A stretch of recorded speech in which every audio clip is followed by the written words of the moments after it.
چند هفته گذشته هم بارها بهش اشاره شد که اومیکرون یک سرماخوردگی ساده و کم اهمیت هستش. همچنان این باور به لحاظ علمی قابل تاییده یا نه؟ واقعا اومیکرون هم داره به یه روش‌های دیگه خودش رو نشون میده.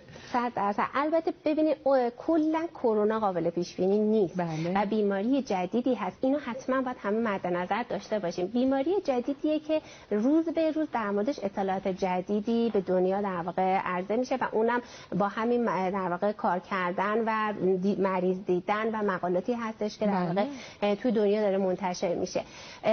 چیزهایی که ما الان میگیم بر اساس علم روز الان ممکنه یک هفته دیگه تمام این اطلاعات تغییر بکنه. کما که توی این دوره در واقع بیماری کرونا دیده شد این موارد.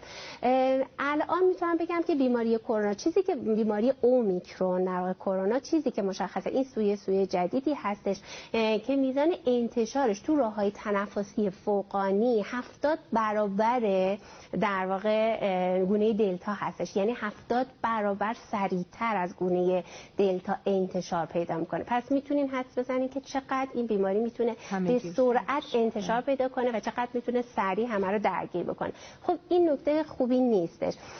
علائمش بله همونطور که فرمودین هنوز هم بیشتر به نظر میرسه که در واقع درگیری قسمت‌های در واقع تحتانی ریه به حساب قسمت‌های عمیق ریه کمتر درگیر میشن و بیشتر قسمت‌های فوقانی ریه و میشه گفت محدود به حالا یک گلو درد تو قسمت حلق و گلو به صورت گلو درد، خارش گلو، آبریزش بینی و علائم مثل سینوزیت یا حتی مثل سرماخوردگی ساده و خیلی موارد اصلا بدون علامت.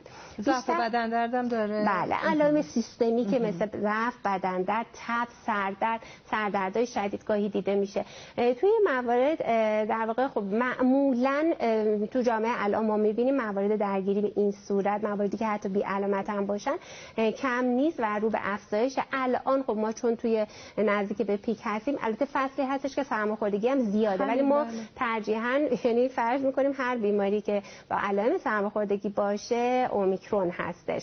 ولی خب این مسئله همیشه وجود داره در مورد کسانی که گروه‌های پرخطر هستن، مثل کسایی که بالای مثلا سنای بالا دارن، مثلا بالای 75 سال مثلا بیشتر، یا کسایی که بیماری‌های با ریسک بالا دارن، بیماری‌های نقص ایمنی دارن، بیماری‌های خاص دارن.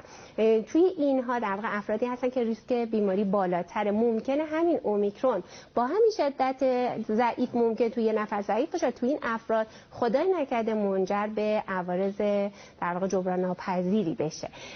و یا توی کسانی که واکسینه نشدن، چیزی که خیلی مسلمه الان دیده شده، کسایی که واکسن زدن توی حالا دوز دو دوز و یا 3 دوز و حتی قبلا هم و مثلا کسی که یک بارم مثلا ببخشید یک بارم کرونا گرفته باشن، ایمنیشون بهتره در رابطه با در واقع اومیکرون. و اگر بیماری بگیرن نمیگیرن، دیده شده بسیار افرادی که واکسن هم زدن و بیماری اومیکرون رو هم گرفتن ولی معمولا علائم خفیف بود.